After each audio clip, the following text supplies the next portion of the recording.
I did not See hear this you. man? Oh, yes. Hello Coffee to tastes Andy. different if It's somebody Pat doesn't Hughes, put the radio coffee. Hey, announcer why? for the So Chicago amazing. Cubs. I said, A.Y. Are Karsh they making that? contacted me and wrote a beautiful note all Nice, about Sunday. you, Andy, and I'm going to read that.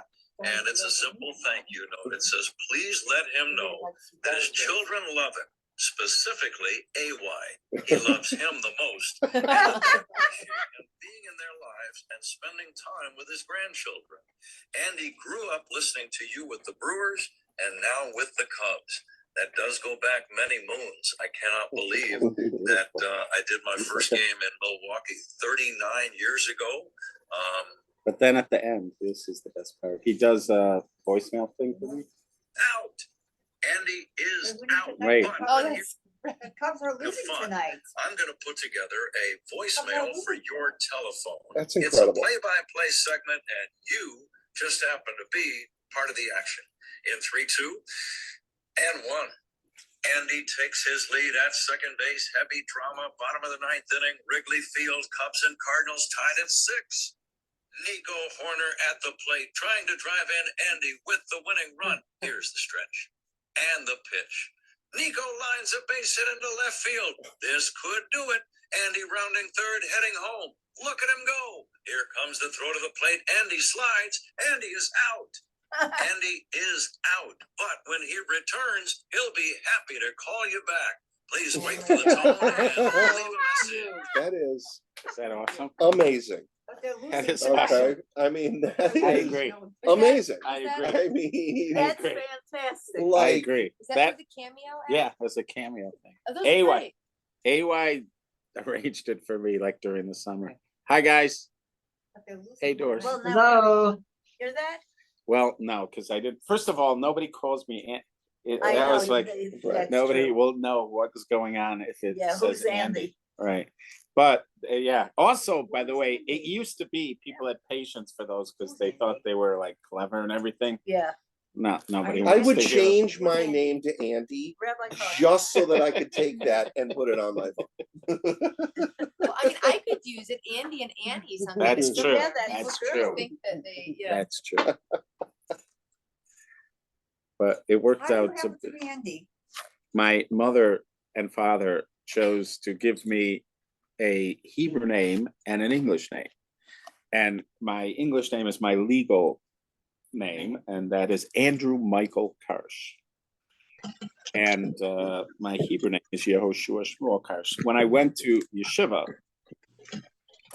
my teachers felt that it would be more appropriate for me to be called by my Hebrew name. Hebrew name, you hope you are. Right, but it lasted a long time because my friends, even in yeshiva, all continue to call me But Andy. it's Even legally- Ramosha Shapiro it's and other rabbaim knew my name was Andy. And I once asked Ramosha Shapiro because our AY, our first son, didn't have his bris right away because he had it was jaundiced, and then they were worried about one thing or another thing. So it was almost a month. It was like 3 weeks before he had his bris. So I asked Ramosha Shapiro if he has his pidyon ben before his bris, should I name him at his pidyon ben? Because I had heard that from somebody. Why? So he looked at me and he said, if you're going to give him a name like your name, which he meant Andy, give it to him now. Don't wait till any. All right. Anyways, okay. We are in the Torah portion of Nitzavim. It is a double Torah portion. I don't really know. because I'm gonna it's- try to it's- listen to the class now. Lynn. I don't really know because intermittent. Okay, that's the third time I've seen this. I'm not. That's the second time I saw it. I just tried to show you that, but that's the end of that. Okay. And We're good. I will We're gonna not- connect to the class. I will not your- not be okay. at the restaurant tomorrow because I'm having a surgical procedure done tomorrow. We will be davening for you. What about Baruch Hashem? Yeah. Yes. thank you. Baruch Hashem. We're going to daven for you. Everything's going to go well. In fact, That's we what will they'll learn. tell How about this? Our learning That's what tonight. they'll tell me. Our learning tonight Yeah. will be in the merit of your procedure tomorrow going well, and you should heal speedily. Okay, so here we go. Or maybe Last not week be I in was pain either. accused of not letting somebody in. I have to be careful about that. If I notice it, it's not always easy to notice it up there. Okay, here we go. I am very grateful to be gathered here, both in person and through Zoom with all you guys. We are towards the end, as Jason remarked before we started, that we are close to the end of the Torah reading. The other day, I was thinking about, we talked a little bit about this last week, about how, because Rosh Hashanah is so large and casts such a big shadow, we can fall into a mode where it's all about Rosh Hashanah and we lose out on these days, these last days of the year. There are many reasons to think these last days of the year should be extra special in their own right. And one of them is that you've put all the work of the year into this year. So by the time you get to the end of it, there's a lot of wisdom and a lot of work that you've done. And between that wisdom and the work you've done, these days have a right to be very special days, these last couple days of the year. And so we don't want to miss out on them, especially because living in Chicago, they tend to be the nicer days of the year, some of the nicest days during this time. And again, they can be overshadowed by Rosh Hashanah, Yom Kippur, and Sukkot. And part of what I was talking about last week with you guys was sort of staying present, staying in the now, and making most of what is now, and how you could do that when you have something big coming up. That's what we talked about last time. In this week's Parsha, we have, although again, there's a lot of focus on today. Like if you look at the language, the words today are mentioned quite a few times in just the beginning of this week's Torah portion. It says Hayom. Hayom means this day, right? This day, Hayom, today. This is how you say today. So in verse 9, which is the beginning of this week's Torah portion, it starts off, Atem nitzavim Hayom. It says Hayom. That's the fourth word. And then it says Hayom in verse 11. God is going to make a covenant with you, Hayom. So that's 2 times. Then in verse 12, it says, Laman Hakim Otcha Hayom. It says Hayom a 3rd time. And then it says in verse 14, that's already our 4th time of saying the word Hayom. And then it says it again in 14. That's 5 times in just those first few verses. It says the word Hayom, and then it continues to do it in verse 17. It says it again, Hayom. So we're already on number 6, and it just I have not done a study about how many times that something like that happens, but it stands out. It calls attention to itself. There's a lot of emphasis on today, things happening today.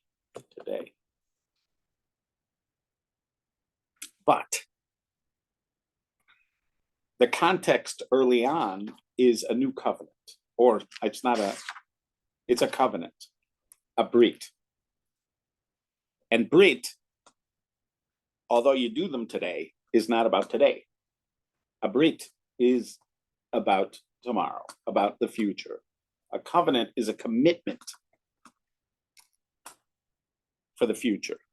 So you make them today, but the impact and concern of the covenant is the future. In fact, this was something I saw not long ago. Rabbi Sachs, of blessed memory, made this point with regard to neder, with regard to vows. When you make a vow or an oath, a lot of times when you make a vow or an oath, you're making a commitment to somebody. You're making a commitment to God. A lot of times you're making it to another person. In fact, a brit and a neder or a shvua, they're very similar. They're very similar. Sometimes when God makes an agreement with us, it's a shvua. Sometimes when we make an agreement with God, it's a shvua, which is a kind of oath.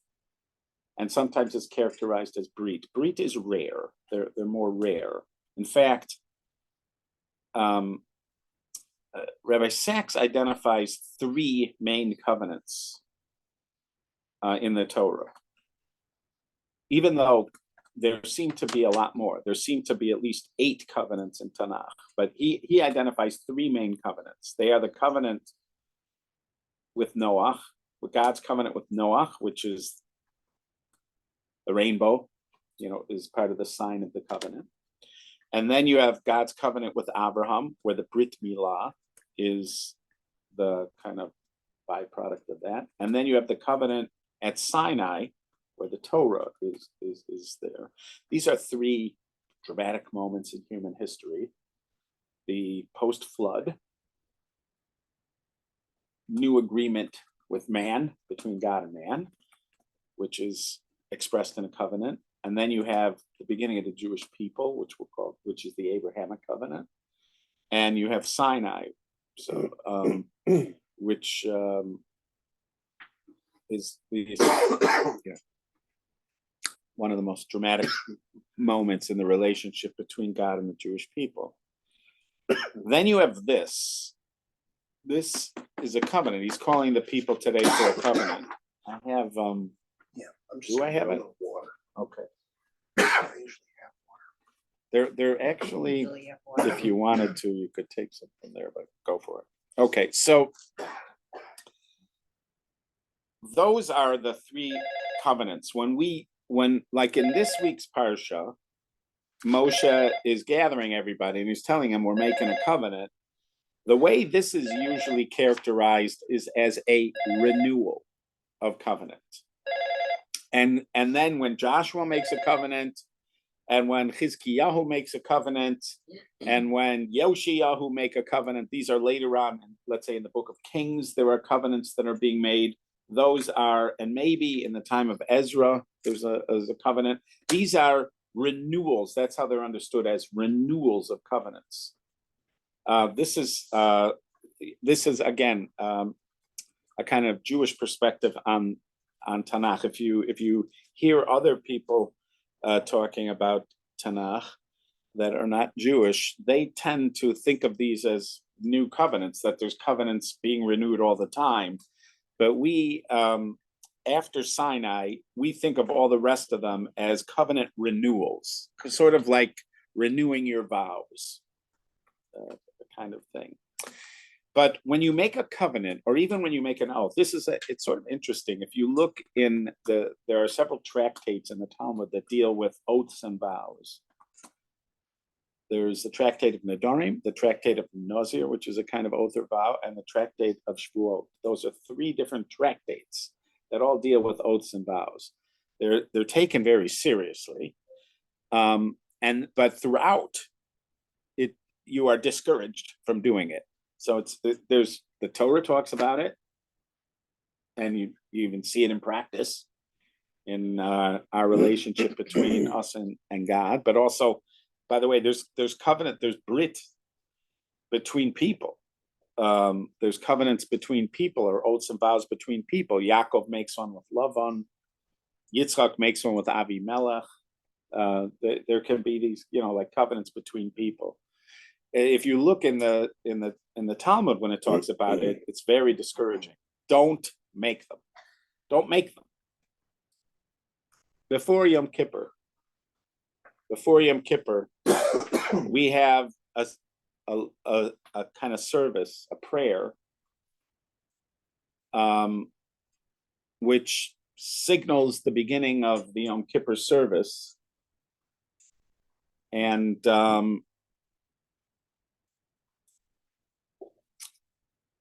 it's for many people, it is Yom Kippur. It's the sound of Yom Kippur, which is Kol Nidre, the beginning of Kol Nidre. If you look carefully at Kol Nidre is about vows and oaths and commitments. Kol Nidre is essentially a declaration that we're making that any vows or oaths or commitments that we make going forward should not be treated seriously. In other words, I may make them in some kind of moment of inspiration, because it can happen in moments of inspiration. We find ourselves wanting to make some kind of vow to God. So it's like we're preempting it at Kol Nidre, and it's like we're saying to God, I imagine it's sort of like, I anticipate that I may get all excited during Yom Kippur, and at a certain moment, I may start making all sorts of vows and commitments. Just, you know me, and you just know I mean well, but don't take those too serious. In other words, don't hold me to those, because vows are very, very serious stuff. Very, very serious. In fact, Viva Zornberg points out that there's a series of midrashim that suggest that the rape of Dinah, the incident that, and the stuff that led up to the rape of Dinah, happened because Yaakov did not fulfill his vow. Yaakov had promised, after the latter vision, when God had told him he's going to watch out for him, and as he's off to the house of Lavan, Yaakov had promised that if he takes care of him and he's able to come back safely, he is going to come back to this place and consecrate it as a kind of house of God. And he's going to tithe to God, he says, and he's going to make this place like a consecrated as a kind of house of God. And then you even see it in the text when he's by Lavan. He's already had his kids already, pretty much all of his kids, except for Binyamin. He's had everybody through Yosef, and he tells Rachel and Leah he's ready to go. And he tells them that, God came to him and said, it's time to go back, and you have to fulfill your vow. You have to fulfill your vow. And then what happens? He meets with Esav and stuff, and then he settles down. He doesn't go back to this place to Beit El. He doesn't go back there in order to consecrate it as a kind of house of God or an altar to God. He doesn't do it. He settles down in Shechem. And then when he settles down in Shechem, the stuff with Leah happens. And then after the stuff with Leah happens, which ends with Shimon and Levi wiping out the town of Shechem, after that all happens, God says, now pick yourself up and go and finish what you said you were going to do. So the Midrash points it out. I mean, you just have to sort of be following the text, but the Midrash underlines it, that this is all happening because he delayed fulfilling his vow. It's very serious. When you make a vow, when you make a commitment to God, it's a very serious thing. This is very serious. And he wasn't treating it apparently seriously enough. Now, clearly, when Leah is, when the rape of Dinah, when Dinah is raped, it's not all because of this. Obviously, there's other stuff going on, but at least some part of it is connected to his delaying on this thing. So vows are taken very seriously. Now, we do make that declaration every year. We don't just do it on Yom Kippur. Ashkenazim also have a custom on Erev Rosh Hashanah to have the vows of the previous year annulled by a court. This is something that courts can do. A court can annul your vows. This is only vows between you and God. You cannot annul vows between you and another person. These are only vows between you and God. It was an anti-Semitic one of the anti-Semitic top tens. They had a top 10 accusations over the years in Europe, hundreds of years, about the Jews. And one of the top 10 in the hits on the Billboard top 10 hits of anti-Semitic claims was that Jews go to their synagogue, whatever they told you, whatever a Jew told you, he goes to a synagogue and he just gets it annulled. They don't keep their promises to Gentiles. And that's what Kol Nidre is. Kol Nidre is Jews getting all their promises to Gentiles annulled. That's how the anti-Semites presented it. But it doesn't work between you and people. It only works between you, commitments between you and God. And so we do it also on Rosh. So we do it on Erev Rosh Hashanah. After the davening on Erev Rosh Hashanah, which this year is on a Friday. So if you go to synagogue on that morning, there's an extra long slichot. It starts a little bit earlier, usually on Rosh Hashanah. It's an extra long slichot.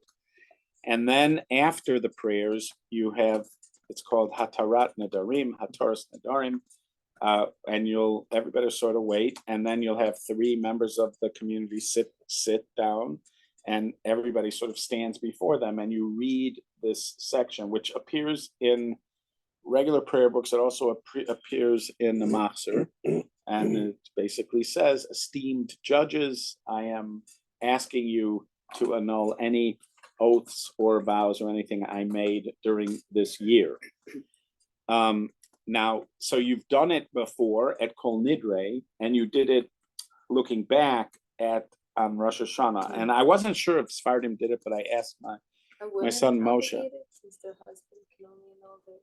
No, so a woman can also, it's not their husband's the only one. The husband is an option for annulling, but the court annuls it. Yeah, for women too. Now, the thing is, what happens if you've kept the vows? you could get it, maybe you don't want it to be annulled. Maybe you personally don't want it to be annulled, then you wouldn't ask for it. I once, for several years, I didn't carry in an Eruv on Shabbos. Rav Aaron Soloveitchik, I went to high school at Brisk Yeshiva in Chicago. Rav Aaron Soloveitchik was very much against the citywide Eruvin that were made. He felt that they encouraged a kind of behavior that made Shabbos less Shabbos-like. And so he also had halachic concerns about the Eruvs, but I think that was also part of it. So so he when you went to school there, it was one of these things where people were encouraged not to carry in an Eruv on Shabbos. Chicago did not have an Eruv all that time out of respect for him.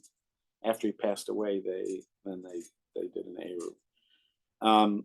So when I left Brisk and I went to Israel as a student, I didn't carry on Shabbos in an Eruv.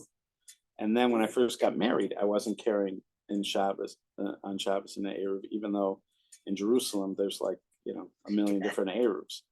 So at one point this became untenable because when we first had a baby, so the way it would work is, my wife wasn't beholden to this, so my wife carried in the Eruv, but I didn't, which meant that she had to handle the carriage, and that meant she had to take the carriage upstairs and downstairs. None. No help. Right, and this is not tenable if you want to stay married. That's right. So I went to Rav Scheinberg, and who was of blessed memory, who was one of the great halachic decision makers in Israel, and I told him, that this was an issue, and I asked him if I could do Hataras Nadarim, if I could have it annulled by him, and he said, "You don't need to because you say Kol Nidre, and when you say Kol Nidre, it nips this in the bud. In other words, essentially, when you say Kol Nidre on Yom Kippur, this is what he was saying to me. He didn't reference the Hataras Nedarim. I would have thought he would have referenced the Erev Rosh Hashanah one, but he's referencing what we do at Kol Nidre, which I thought of as more ceremonial, as opposed and not as impactful. But he was suggesting it is impactful. And on Yom Kippur, when you say Kol Nidre together with the Chazan, you are nipping in the bud any. You're making commitments, but those commitments are not legally binding, which means that if you don't follow through on them, then you are not held to the accountable like Yaakov's being held accountable over there with the neder. So which is all nice and everything, but there are and if you look at the Gemara, it seems like this is the sentiment that's very much in tune with how the rabbis felt about Nedarim. They didn't want you making them. They don't want you making them because it's hard for people to keep them, and the consequences of not keeping them are large. So don't make them. They don't want you making them. Now, if they don't want you making them, then why do people make them? So this is this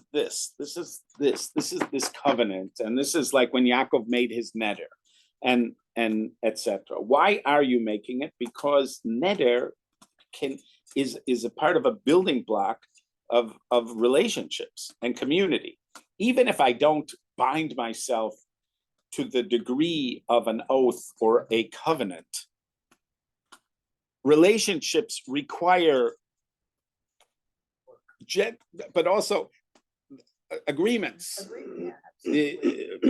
arrangements between people. If you want to have community, if you are going to live your life out as some kind of mystic on a hill somewhere, alone, a monastic, a monk somewhere on your own, you don't need this. You don't need these, you might think. You don't need these at all because you don't need community. You don't need relationships. In fact, there are cultures that sort of discourage that kind of thing. That if you want to be holy, don't have attachments. Don't get involved in relationships.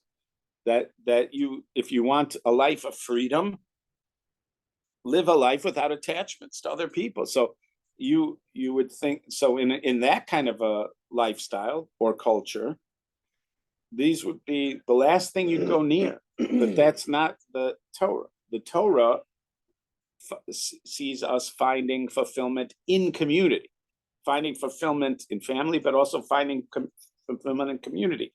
The first time that it says that something's not good, for the first 6 days, everything's good. And God saw it was good. And God saw it was good. And God saw it was good. And God saw it was good. On Tuesday, he saw it was good twice. On Friday, he saw it was very good. Things were good. Everything was good. Nothing was not good. But then, when it comes to chapter 2, that's the first time we hear it's not good. What is not good? Lo tov heyota adam levado. It is not good for man to be alone. Now there it's specifically talking about marriage, but it means we can interpret it in a broader sense that ultimately mankind are expected to find fulfillment in community. It's not just about you. This is one of, by the way, when it comes to our self-identity, if somebody asks you, who are you? What are you? Who are you? What are you? This is one of the most difficult questions for somebody to answer. At first, you're assuming you have the answer. You just have to find it. I'm sure I've got it somewhere. It's in my pockets, somewhere over here. Pretty sure. Might have left it in the car. It's somewhere nearby, the answer to that question. And as you're exploring, you find no, I'm not going to come to it. I'm not sure. I'm not sure how to answer that question. Who am I? What am I? I'm not sure there are words to answer that question. So as you're exploring it, whatever you're going to come to, and there are people out there that will give you words to say so that you can put your mind at ease that you had some words to say to answer that thing, even though those words are not anywhere near sufficient to really resolve this thing. But so, but a lot of it, you're thinking about yourself as this individual spark, this individual light, this individual something, but you think of yourself as an individual. And that's partially true, but it's not entirely true. You are an individual, but you are also a part of a larger whole. So you are also part of a family. You are also part of a community. You are also part of a nation. You are also part of humanity. You're also part of creation. And there's times when you find your identity in the narrow story of your individual life. And there's time when you find your identity in the broad picture, in a much bigger picture. You are a member of the Jewish people. Why am I suffering? This is, by the way, one of the, if you're looking for answers for why you're suffering, sometimes the answer to why I'm suffering has to do with my own personal individual narrative.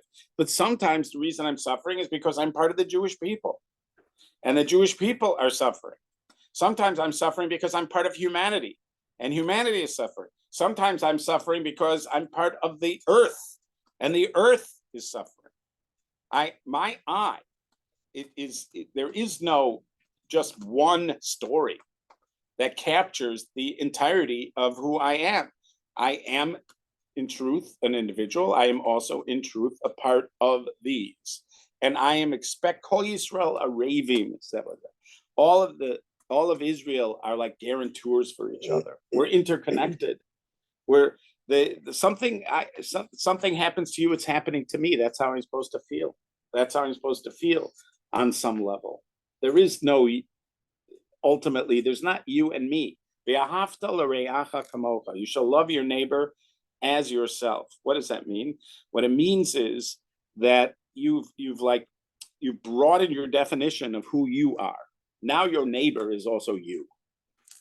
That's what you're being called to. The Rav Shimon Shkop, in his introduction to his book Sharei Yosher, he encourages this thinking. He encourages it. Broaden your sense of I. Don't just stay there in your own little island of you. Broaden it, because it's supposed to go there. Broaden it. The I. Let the boundaries of your I spread to include, that's what's being asked of you. Love your neighbor as yourself is asking you, don't see them as them. Don't see them as you. See them as I. Broaden it. Broaden. So your identification of I. Who is I? We are spoken to in the Torah as a people for a lot of it. Us. Right. I kadoshim to you. Be holy. Plural. God sees us as a mamleches kohanim, a kingdom of priests, an am segula, a treasured nation. We're speaking over. There's aspects of our identity that are part of this whole, this much bigger whole. When they make this commitment here, why is this commitment binding to me? They made a commitment. It says here in verse 13. This thing is not just happening with you, the ones who which we're doing it with. This doesn't just include you. Ki'im asher yeshno po, ki'im asher yeshno po, the ones who are here today, imanu omed hayom, that are standing with us today, lifnei Hashem Elokeinu, ve'is asher einenu po, imanu hayom, even the ones who are not with us today. In other words, this is going to be binding, and so is the Torah, and so is the Noach one. These are binding for everybody. Why? He made the deal with the people that were there. If I was there, I would have spoken up and say, wait a second, can we see the fine print? Do you mind if my attorney's present before we make this commitment? There's a lot hanging on this thing. I want to make sure we understand all the ramifications of this covenant down the thing. Somebody might have shouted that out later on. Are you crazy? Did you just agree? Nasa v'nishma. We're going to do it, and then we'll hear about it. They were all excited and thrilled by it. But now a sober me looking back is saying, are you sure? Because did you read the tochacha, the rebuke that was in this section? The consequences of not listening to this thing are grave. There might be a lot of benefits, but there's also a lot of downside. Are you sure that we should be doing this? I'd like to have my attorney present, somebody might say. But no, it's already binding. It's already binding. Why is it binding? Because it wasn't just made with individuals. It was made with the people. The Torah is not obviously we do function as individuals too, but the Torah is not the story necessarily of God and the relationship with each individual. The Torah is the story of God and the Jewish people. You are also the Jewish people. You're not just you. You can't have a relationship without commitments. Maybe they don't have to be blood oaths, but you can't have relationships without commitments. We do not agree with the Catholics that when you get married, that is forever, but you can understand the sentiment. You made a vow. You made a vow. You've got to keep to your vow. Oh, is life hard for you now? Oh, life's hard. Oh, you don't like it so much? Tough. You made a vow. You're a human being who made a commitment. Who cares if it's hard for you? That's what happens when you make commitments. What were you, a child when you made the commitment?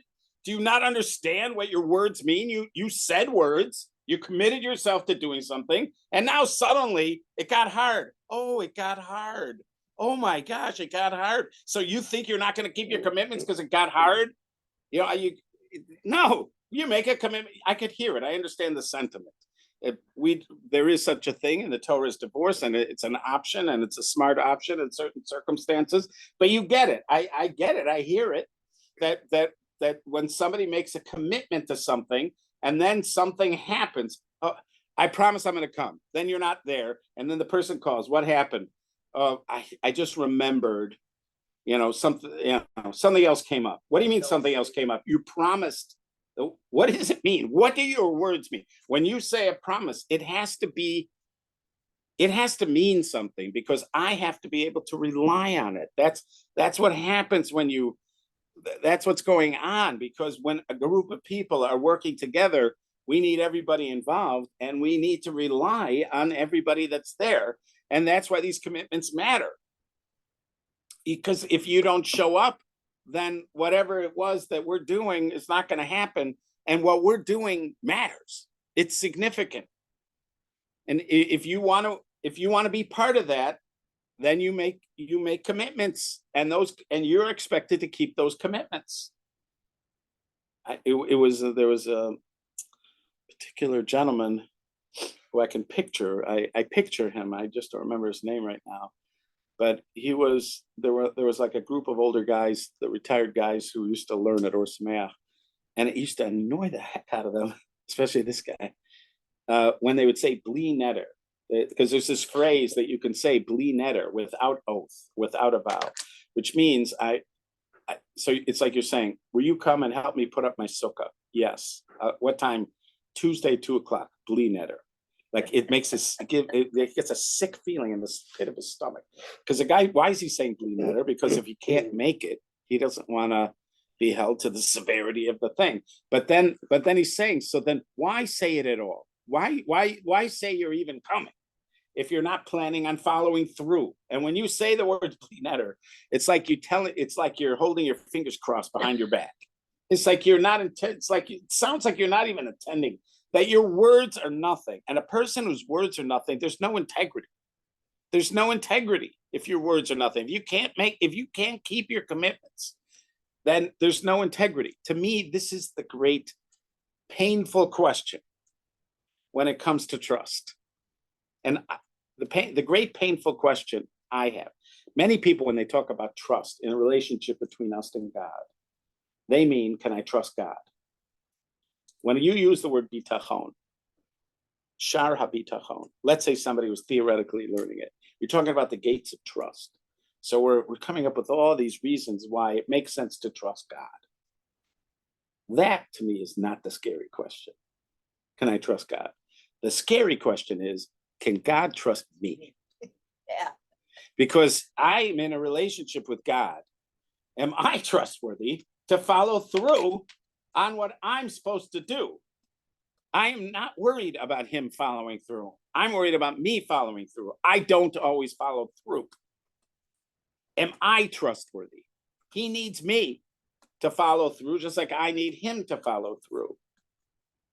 And to me, the much scarier question is, can he trust me? Let's say he's looking over the year.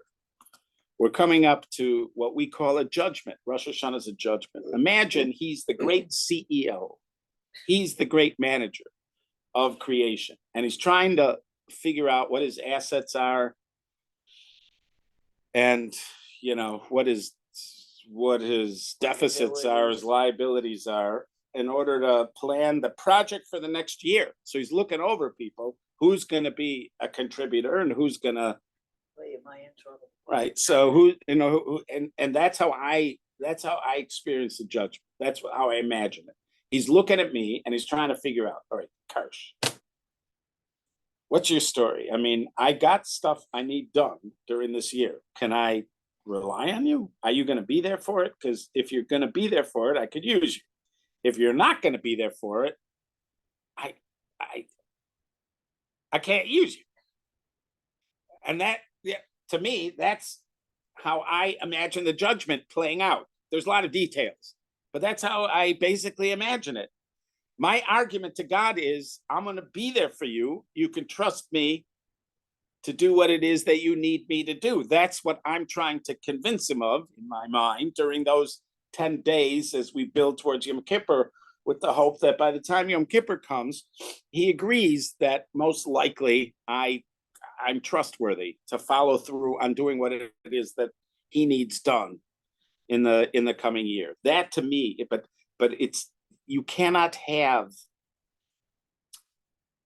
relationships that where people are relying on each other without something like this. Maybe it doesn't have to be as deep as covenants, but in long-term important relationships, there are things like covenants. There are moments that you get called to amongst friends, close friends, amongst family, where somebody say, remember that day? Remember when we were in the foxhole together and we said, if we get out of this alive, we're going to do X, Y, Z. Remember that? I have a friend, a good friend, who we were 18 years old, and we were sitting in the back of the base medrash of the yeshiva. And my friend said to me, if I ever have doubts about the Torah, you're just going to have to say the words, remember his face. Remember his face. Shlomo Fisher, a blessed memory. Remember his face. And all I'm going to have to do is remember his face. And it's going to call me back to attention. We had things like that. You have these moments where you're talking about, where you make commitments to each other, where you do, and this is true in marriage, in parenting, and as a child, and things like that. You have these moments. Maybe they're not official covenants, but they're covenant-like. They might not be officially oaths, but they're oath-like. They have to be, because you can't have a long-term relationship where you rely on somebody else where there weren't these kinds of commitments. Maybe they don't all have to be spoken, but they often are. They often are. And the reason for them is because you can't build what it is that we need to build entirely without them. Maybe you can't be too enthusiastic making too many of them, because when you don't follow through on them, that is a bad precedent. But there have to be some.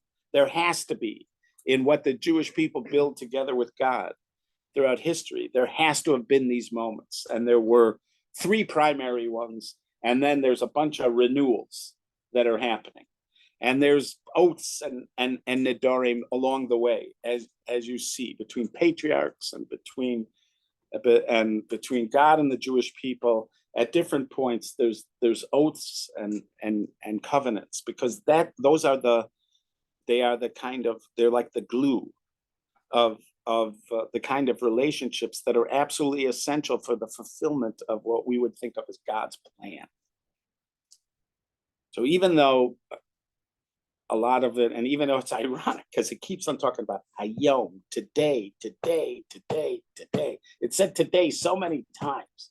It's almost surprising that this whole thing is about the future. Today. And it's about the future. But it's about binding ourselves, just like today, with the same enthusiasm, with the same love, with the same sense of commitment, with the same courage, with the same security, with the same belief in ourselves and in God. Everything that we have that day, that is always going to be with us, but it is binding us for the future. This is not a relationship that just existed in the past. It continues to exist today, and it continues to exist today because of moments like this. I am very grateful for this opportunity to learn together.